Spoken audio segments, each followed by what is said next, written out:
नमस्कार, मनी 9 के weekend special show company नामा में आपका बहुत बहुत स्वागत है। मैं हूं संदीप ग्रोवर। कंपनी नामा एक ऐसा शो है जिसमें हम आपको बीते कारोबारी हफ्ते यानी सोमवार से शुक्रवार की कॉर्पोरेट और स्टार्टअप जगत की बड़ी खबरों के बारे में बताते हैं। साथ ही ऐसी खबरों पर भी फोकस करते हैं जिनमें कोई ना कोई विवाद जुड़ा हुआ है। हमारा खास सेगमेंट है ऑन द रडार, इसके जरिए हम आपको ये खबरें बताते हैं। तो फिर देरी किस बात की, जल्दी से शुरू करते हैं इस हफ्ते की खबरों का सफर। पहले आपको बताते हैं कॉर्पोरेट से जुड़ी हुई इस हफ्ते की तमाम बड़ी खबरें। पहला नाम है एक्सिस बैंक का। तीसरा सबसे मूल्यवान निजी बैंक बन गया है एक्सिस बैंक। वो कैसे? मार्केट कैप के हिसाब से इसने तीसरा सबसे बड़ा बैंक बनने का मुकाम हासिल कर लिया। और वो कैसे हुआ है? कोटक महिंद्रा बैंक को पीछे पछाड़ ये तीसरा सबसे बड़ा निजी बैंक बन गया है। बैंक का जो मौजूदा मार्केट कैप है वो 4,08,000 करोड़ रुपए पर पहुंच गया है। तीसरी तिमाही के अच्छे नतीजों के बाद एक तेजी आई है स्टॉक में, जिसकी वजह से इस बैंक का मार्केट कैप उछला है। तो 27 जनवरी को एक्सिस बैंक के शेयर में 4.5% से ज्यादा की मजबूती के साथ कारोबार की क्लोजिंग 1315.80 के स्तर पर हुई। वहीं आप देखेंगे तो कमजोर तिमाही नतीजों के बाद कोटक महिंद्रा बैंक के शेयर में 3.5% की गिरावट के साथ 408.70 के स्तर पर कारोबार की क्लोजिंग देखने को मिली। और इसी तरह से एक्सिस बैंक ने कोटक महिंद्रा बैंक को पछाड़ तीसरा सबसे मूल्यवान निजी बैंक बनने का जो मुकाम है वो हासिल कर लिया। अगला नाम है मैरिको का। तिमाही नतीजों से पहले मैरिको का एक बड़ा ऐलान सामने आया है। इस कंपनी ने स्नैक्स सेगमेंट में एंट्री की है। जी हां, पीवीआर आइनॉक्स से इस कंपनी ने 227 करोड़ रुपए में 4700BC नाम की जो कंपनी है उसको खरीद लिया है। 4700BC का करीब 100 करोड़ रुपए का सालाना रेवेन्यू है। ये कंपनी स्पेशली आप देखें तो पॉपकॉर्न, मखाने और नाचोस इत्यादि बेचती है। और 4700BC 27 जनवरी को नतीजों से पहले मैरिको का शेयर करीब 0.25% की मजबूती के साथ 745.80 के स्तर पर जाकर बंद होता हुआ नजर आया। अगला नाम है जियो फाइनेंशियल सर्विसेज का। जियो फाइनेंशियल ने एक नई सब्सिडरी कंपनी बनाई है। इस कंपनी ने नई सब्सिडरी JAIML के नाम से बनाई है, जो कि जियो AIF इन्वेस्टमेंट मैनेजर के नाम से जानी जाएगी। और आपको बता दें कि ऑल्टरनेटिव इन्वेस्टमेंट फंड के लिए ये इन्वेस्टमेंट मैनेजर का कामकाज करेगी। AIF स्थापित करने के लिए अभी रेगुलेटरी मंजूरियां लेना बाकी हैं, लेकिन कंपनी को सब्सिडरी कंपनी को स्थापित कर दिया गया, जिसके ऊपर स्टॉक ने 27 जनवरी को रिएक्शन दिया था। 27 जनवरी को जियो फाइनेंशियल सर्विसेज के शेयर में एक रेंज में कारोबार के बाद एक आखिरी घंटे में खरीदारी दिखी और शेयर 1.25% ऊपर 256.05 के स्तर पर जाकर सेटल होता हुआ नजर आया। वारी रिन्यूएबल्स की ट्रांसमिशन इंफ्रा बिजनेस में एंट्री हो गई है। जी हां, एसोसिएटेड पावर स्ट्रक्चर्स नाम की कंपनी है जिसका ये 55% हिस्सा खरीदने जा रहे हैं। दोनों कंपनियों में 1,225 करोड़ रुपए की रकम में ये सौदा तय हुआ है। और ये सौदा प्राइमरी और सेकेंडरी मार्केट के निवेश के जरिए पूरा किया जाएगा। इस डील से होगा क्या? पावर जनरेशन जो कि पहले से जिसमें वारी रिन्यूएबल्स मौजूद है, उसके बाद ग्रिड और ट्रांसमिशन इंफ्रा का जो बिजनेस है उसमें इस कंपनी की एंट्री हो जाएगी। 30 अप्रैल 2026 तक ये डील पूरी होने की उम्मीद लगाई जा रही है। 27 जनवरी को वारी रिन्यूएबल्स के शेयर ने खुलने के कुछ ही मिनटों में एक लो टच किया था, लेकिन बाद में लोअर लेवल से रिकवरी देखने को मिली और शेयर 0.25% के आसपास की मजबूती लेकर 889.30 के स्तर पर जाकर बंद हुआ। पीटीसी इंडिया में बड़ी कॉर्पोरेट रीस्ट्रक्चरिंग की घोषणा हुई है। इस कंपनी ने बड़ी कॉर्पोरेट रीस्ट्रक्चरिंग का ऐलान किया है, जिसके तहत आप देखें तो मिनिस्ट्री ऑफ पावर का जो निर्देश आया था उसके बाद कंपनी की ओर से ये फैसला लिया गया है। और कॉर्पोरेट रीस्ट्रक्चरिंग की जहाँ तक बात है ना, तो इसके बाद एनटीपीसी जो कि देश की सबसे बड़ी पावर उत्पादक कंपनी है, वो इस कंपनी की सोल प्रोमोटर के रूप में सामने आएगी। फिलहाल आप देखेंगे इस कंपनी की 3 प्रोमोटर्स हैं जो कि PSU कंपनी हैं, जिसमें PFC, पावर ग्रिड और NHPC का नाम शामिल है। वो इस रीस्ट्रक्चरिंग के बाद अपने जो डायरेक्टर्स हैं और अपने जो प्रमोटर के राइट्स हैं उनको वापस ले लेंगे, उनको हटा लेंगी। और रीस्ट्रक्चरिंग के तहत इस कंपनी के जो CMD हैं उनका रोल भी स्प्लिट किया जाएगा। कैसे होगा? NTPC के जो चेयरमैन हैं वो इस कंपनी के नॉन एग्जीक्यूटिव चेयरमैन का पदभार संभालेंगे और इस कंपनी के यानी कि पीटीसी इंडिया के जो मौजूदा CMD हैं वो MD का पदभार संभालेंगे। आखिरकार जब ये रिस्ट्रक्चरिंग पूरी हो जाएगी तो उसके बाद मिनिस्ट्री ऑफ पावर भी अपने जो नॉमिनी डायरेक्टर हैं इनके बोर्ड पर उनको हटा लेगी। तो 27 जनवरी को पीटीसी इंडिया के शेयर ने इस फैसले के ऊपर, इस बयान के ऊपर, इस ऐलान के ऊपर पॉजिटिवली रिएक्ट किया और शेयर में 0.7% की शानदार तेजी देखने को मिली और शेयर 168 रुपये पर जाकर सेटल होता हुआ नजर आया। हिंदुस्तान जिंक का इस हफ्ते ओएफएस का ऐलान हुआ और ओएफएस आने से इस शेयर की जो तेजी है वो थमती हुई नजर आई। इसकी जो प्रमोटर कंपनी है वेदांता, उसके बोर्ड ने 1.59% हिस्से के ओएफएस को मंजूरी दे दी, यानी कि इस ओएफएस के तहत 6 करोड़ 70 लाख शेयरों की बिक्री करने की वेदांता की मंशा है, जो कि 0.79% स्टेक के आसपास बैठता है। बेस ऑफर की अगर आप बात करें वो करीब 3.5 करोड़ शेयरों का था और ओएफएस का जो फ्लोर प्राइस था वो 685 रुपये प्रति शेयर तय किया गया था, जो कि उस समय का जो मौजूदा भाव था उससे करीब 0.6% के डिस्काउंट है। और यही कारण है कि शेयर में हमने जो गिरावट है या फिर जो थमने का सिलसिला है तेजी का वो देखा था। उस समय अंशुल जैन जी, जो कि लक्ष्मी श्री इन्वेस्टमेंट के हेड ऑफ रिसर्च है, उनका मानना था कि अगर आपके पास शेयर हैं तो 700 रुपये का स्टॉप लॉस लगाकर आप इसमें बने रह सकते हैं क्लोजिंग बेसिस के आधार पर। इस ओएफएस के आने की वजह से, डिस्काउंट पर जो ओएफएस आया उस वजह से 28 जनवरी को हिंदुस्तान जिंक का शेयर 2.5% से ज़्यादा की गिरावट के साथ 708 रुपये 20 पैसे के स्तर पर बंद हुआ। हालांकि इंटरडे में शेयर 732 रुपये 70 पैसे तक भी उछल गया था। अगले दिन यानी कि जब संस्थागत निवेशकों का हिस्सा बंद हो चुका था, उस दिन वेदांता ने ओएफएस में ओवर सब्सक्रिप्शन का जो ऑप्शन है उसको एक्सरसाइज करने का फैसला लिया। वेदांता ने बेस ऑफर में 1 करोड़ 40 लाख शेयर जोड़ने का फैसला लिया, यानी कि जो बेस ऑफर था 3 करोड़ 35 करोड़ शेयर का, उसके अलावा कंपनी ने 1 करोड़ 40 लाख अतिरिक्त शेयर बेचने का जो एक विकल्प था उसको भी चुनने का फैसला लिया, जिसके ऊपर 29 जनवरी को हिंदुस्तान जिंक के शेयर में रिएक्शन ये हुआ कि शेयर 695 रुपये 25 पैसे तक लुढ़कने के बाद करीब 1% ऊपर 715 रुपये 20 पैसे के स्तर पर जाकर बंद हुआ। और इंटरडे में तो ये शेयर 719 रुपये 80 पैसे तक भी उछल गया था। लेकिन आपको एक अपडेट दे दें, 30 जनवरी यानी कि शुक्रवार को जो आखिरी कारोबारी सत्र था उस दिन शेयर 650 रुपये के भी नीचे फिसल गया था, क्योंकि उस दिन ग्लोबल मार्केट्स में चांदी की कीमतों में बड़ी गिरावट देखने को मिली थी। क्रूड में उछाल के अलावा ओएनजीसी के लिए इस हफ्ते 2 बड़ी खबरें आई हैं। पहली ये कि इनकी जो जेवी कंपनी है उसने सैमसंग के साथ एक शिप बिल्डिंग कॉन्ट्रैक्ट साइन किया है। 2 इंडियन फ्लैग इथेन कैरियर्स के लिए ये कॉन्ट्रैक्ट साइन किया गया है। ये एक खबर होगी। और दूसरी खबर ये थी जो कि दिन के दौरान आई उस दिन, वो ये थी कि कंपनी ने रिलायंस इंडस्ट्रीज के साथ एक एग्रीमेंट साइन किया है। भारत के ईस्ट कोस्ट में डीप वाटर रिसोर्सेज को शेयर करने के लिए ये करार किया गया है। ईस्ट कोस्ट की जहाँ तक बात है तो इस कंपनी के पास केजी बेसिन और अंडमान में जो रिसोर्सेज हैं उनको शेयर करने की बात यहाँ पे इस करार के तहत की गई, जिसके तहत एक तो उत्पादन बढ़ाने में और खर्च घटाने में इन दोनों कंपनियों को मदद मिलेगी, जिस मंशा से ये एग्रीमेंट किया गया है। शेयर में बजट के बाद मुनाफा वसूली होने की आशंका है, ऐसा Laxmi Shree investment and securities के head of research Anshul Jain ji का कहना था। लेकिन इन दोनों खबरों के दम पर 28 जनवरी को ओएनजीसी के शेयर में 8% से ज़्यादा की तेजी के साथ 268 रुपये 58 पैसे के स्तर पर कारोबार की क्लोजिंग हुई और शेयर निफ्टी के टॉप गेनर्स में शामिल था उस दिन। गेल ने जापान की कंपनी के साथ एक बड़ा करार किया है। MOL यानी कि मित्सुई OSK लाइन्स नाम की जो कंपनी है, जापान की कंपनी है, उसके साथ इस कंपनी ने लंबी अवधि का यानी कि 10 साल का एक चार्टर एग्रीमेंट साइन किया है, जिसके तहत घेल बुवन नाम का जो एक LNG कैरियर है उसके लिए ये करार किया गया है। गोवा में इंडिया एनर्जी वीक 2026 आयोजित किया गया था, उसके दौरान इन दोनों कंपनियों ने ये जो एग्रीमेंट है वो साइन किया है। आपको बता दें, इस कंपनी के पास यानी कि गेल के पास कुल 6 LNG कैरियर्स हैं, उनमें से केवल गेल बुवन में इस कंपनी के पास हिस्सेदारी है।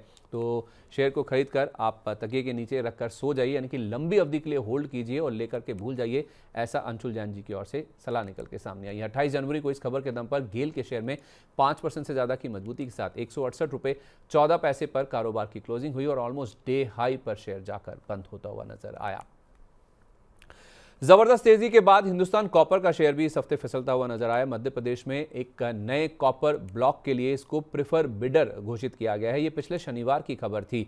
ये भागवारी खिरखोड़ी ब्लॉक है जिसके लिए इनको प्रिफर्ड बिडर चुना गया है। और आपको बता दें कि ये कंपनी यानी कि हिंदुस्तान कॉपर देश की एकमात्र वर्टिकली इंटीग्रेटेड कॉपर कंपनी है।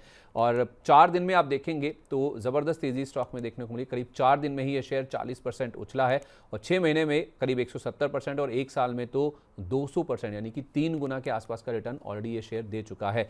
27 जनवरी को शेयर में करीब 5% की मजबूती के साथ 562 रुपये 15 पैसे के स्तर पर डे हाई के करीब जाकर कारोबार की क्लोजिंग हुई। 28 जनवरी को भी शेयर में फिर से उछाल दिखा। शेयर करीब 13% की मजबूती के साथ 633 रुपये 40 पैसे के स्तर पर जाकर सेटल हुआ। कुछ वैसा ही रुझान हमने 29 जनवरी को भी देखा। उस दिन तो शेयर में 20% का अपर सर्किट ही लग गया था और कारोबार की क्लोजिंग 760 रुपये 5 पैसे के स्तर पर जाकर देखने को मिली। लेकिन दिक्कत हुई 30 जनवरी को, जिस दिन कॉपर की कीमतों में बड़ी गिरावट आई और उस दिन ये शेयर 680 रुपये तक की गिरावट तक भी झेलता हुआ नजर आया और 700 रुपये के नीचे ही कारोबार की क्लोजिंग भी हुई। फिनो पेमेंट्स बैंक के लिए एक अच्छी खबर आई है। इनके जो एमडी एंड सीईओ हैं ऋषि गुप्ता जी, उनकी पुनर्नियुक्ति के लिए इनको आरबीआई से यानी कि बैंकिंग रेगुलेटर से मंजूरी मिल गई है। 2 मई से 3 साल के लिए एमडी एंड सीईओ की जो पुनर्नियुक्ति है उसकी मंजूरी इनको मिली है।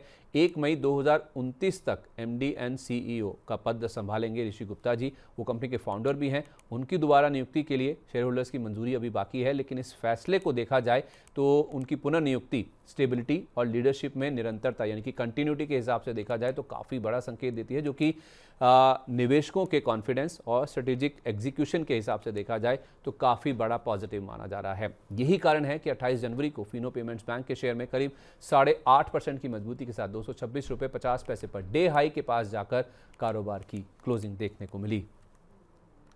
देश की तीसरी सबसे बड़ी टेलीकॉम कंपनी वोडाफोन आइडिया ने अपनी टर्न अराउंड स्ट्रेटजी तैयार कर ली है। कंपनी ने इक्विटी के जरिए पूंजी जुटाने से पूरी तरह से इनकार कर दिया है। अब पूरी तरह से फोकस होगा बैंकों से लोन लेने में, क्योंकि एजीआर राहत जो मिली है उसके दम पर और बैंकों से लोन लेकर ये कंपनी टर्न अराउंड के ऊपर खासतौर पर फोकस कर रही है। इस कंपनी का बैंकों से 25,000 करोड़ रुपए का लोन उठाने का लक्ष्य है। साथ ही केपेक्स के लिए ये 10,000 करोड़ रुपए की अतिरिक्त पूंजी भी जुटाएंगे। अगले 3 साल में कंपनी के जो सीईओ हैं अभिषेक किशोर जी, उनका मानना है कि 45,000 करोड़ रुपए के आसपास का निवेश किया जाएगा। नेटवर्क बेहतर बनाने और बिजनेस मजबूत करने में ये पैसा इस्तेमाल किया जाएगा। एक्सपर्ट्स का ऐसा मानना है कि शेयर में स्ट्रिक्ट स्टॉप लॉस लगाकर आप निवेश करें। ये शेयर 20 से 22 रुपए तक भी जा सकता है, ऐसा एसआर वेल्थ के लोकेश सेठिया जी का मानना है।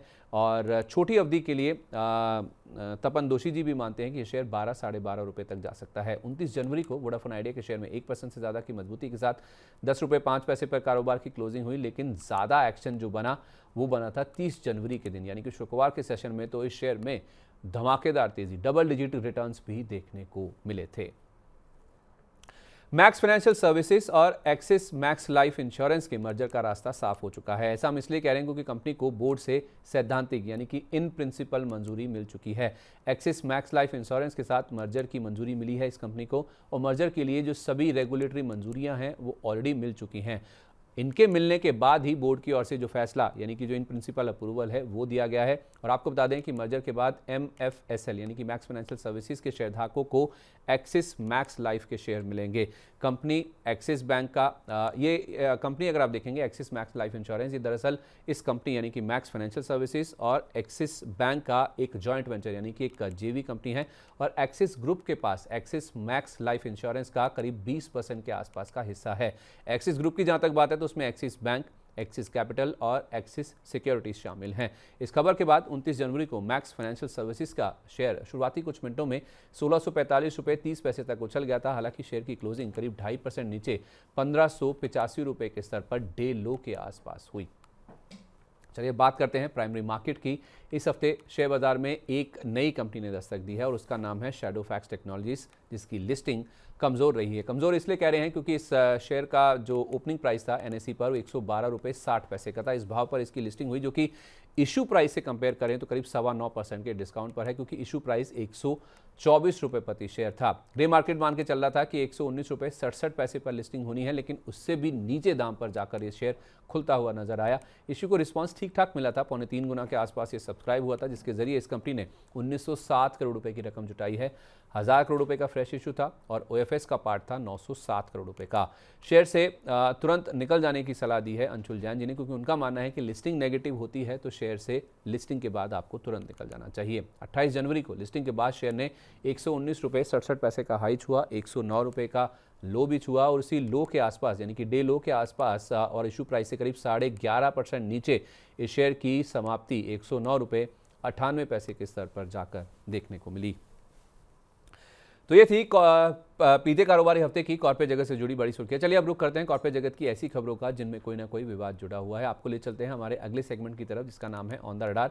और इस सेगमेंट में जो पहली खबर है वो है अदानी ग्रुप से जुड़ी हुई। अदानी ग्रुप को लेकर इनफैक्ट इस हफ्ते 3 खबरें थी और रिश्वतखोरी मामले में अदानी ग्रुप ने पहली बार अपनी चुप्पी तोड़ी है। अदानी ग्रुप ने रिश्वतखोरी मामले में पहली बार कानूनी दलील दी है। 14 महीने पहले यूएस का जो मार्केट रेगुलेटर है SEC यानी कि सिक्योरिटीज एंड एक्सचेंज कमीशन, उसने रिश्वतखोरी और सिक्योरिटी फ्रॉड का इनके खिलाफ एक मामला दर्ज किया था और अदानी ग्रुप ने यूएस की कोर्ट से फैसला टालने के लिए कहा है। अब हुआ क्या है कि 21 जनवरी को SEC ने एक नया प्रस्ताव रखा है कोर्ट के सामने और उसके ऊपर कोर्ट का फैसला ना आ जाए, उसको टालने के लिए अदानी ग्रुप ने अपनी दलील दी है और उनका ये कहना है कि ग्रुप के वकील जो हैं वो SEC के साथ शर्तों पर बातचीत पहले ही कर रहे हैं।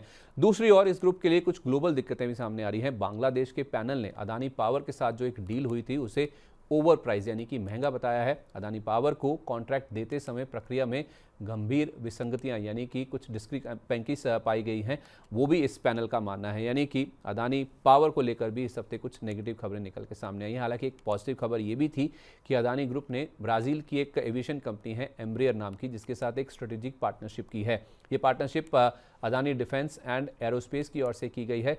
रीजनल ट्रांसपोर्ट एयरक्राफ्ट इकोसिस्टम स्थापित करने के लिए करार किया गया है। उस दिन क्योंकि SEC वाली खबर काफ़ी ज़्यादा प्रेडोमिनेंटली इन शेयरों को इम्पैक्ट कर रही थी, तो उस दिन इन तीनों खबरों के चलते 1.5 से 5.5% की मजबूती के साथ इन शेयरों में कारोबार की क्लोजिंग हुई और अदानी एंटरप्राइजेज जो कि इस ग्रुप की फ्लैगशिप कंपनी है, उसी में सबसे ज़्यादा तेज़ी देखने को मिली। तो आज के एपिसोड में बस इतना ही। खबरों के सिलसिले को हम यहीं पर विराम देते हैं, पर अगले शनिवार को आपसे फिर मुलाकात होगी इसी समय नई खबरों के साथ। तब तक आप जुड़े रहिए मनी 9 के साथ। और विदा लेने से पहले एक बहुत ही अहम बात, अगर आपको हमारा इस हफ्ते का शो अच्छा लगा है तो नीचे कमेंट बॉक्स में अपनी राय हमारे साथ शेयर करें और अपने दोस्तों को, सहयोगियों को और रिश्तेदारों को भी इस वीडियो का लिंक ज़रूर शेयर करें ताकि उनको भी पता चल सके कि बीता हफ्ता कॉर्पोरेट खबरों के लिहाज से कहां ज़्यादा एक्शन वाला था। एक और ज़रूरी बात, मनी 9 आपके लिए लेकर आया है मनी 9 प्राइम मेंबरशिप, जिसमें हमारे एक्सक्लूसिव कंटेंट को देखने के लिए, अपनी स्टॉक से जुड़ी हुई, म्यूचुअल फंड पोर्टफोलियो से जुड़ी हुई उलझनों को, उनके सवालों के जवाब पाने के लिए आप सब्सक्राइब कर सकते हैं हमारे प्राइम प्लान्स को। ज्वाइन करना बहुत ही आसान है। कोई भी वीडियो पर जाइए, ज्वाइन बटन प्रेस कीजिए, अपना प्लान चुनिए, पेमेंट कीजिए और बस बन जाइए हमारे प्राइम मेंबर। और अगर आप पहले से मेंबर हैं तो आप रिज्यूम का बटन क्लिक कीजिए, सेट ऑफ इंस्ट्रक्शंस आपके सामने आएंगे, उनको फॉलो करेंगे तो उसके बाद आप अपनी जो मेंबरशिप है उसे कंटिन्यू रख सकते हैं और इससे आपको अपने सवालों के जवाब कंटिन्यूस बेसिस पर प्रतिबद्धता के साथ हम देते रहेंगे। तो आज के लिए बस इतना ही। नमस्कार, हैप्पी वीकेंड।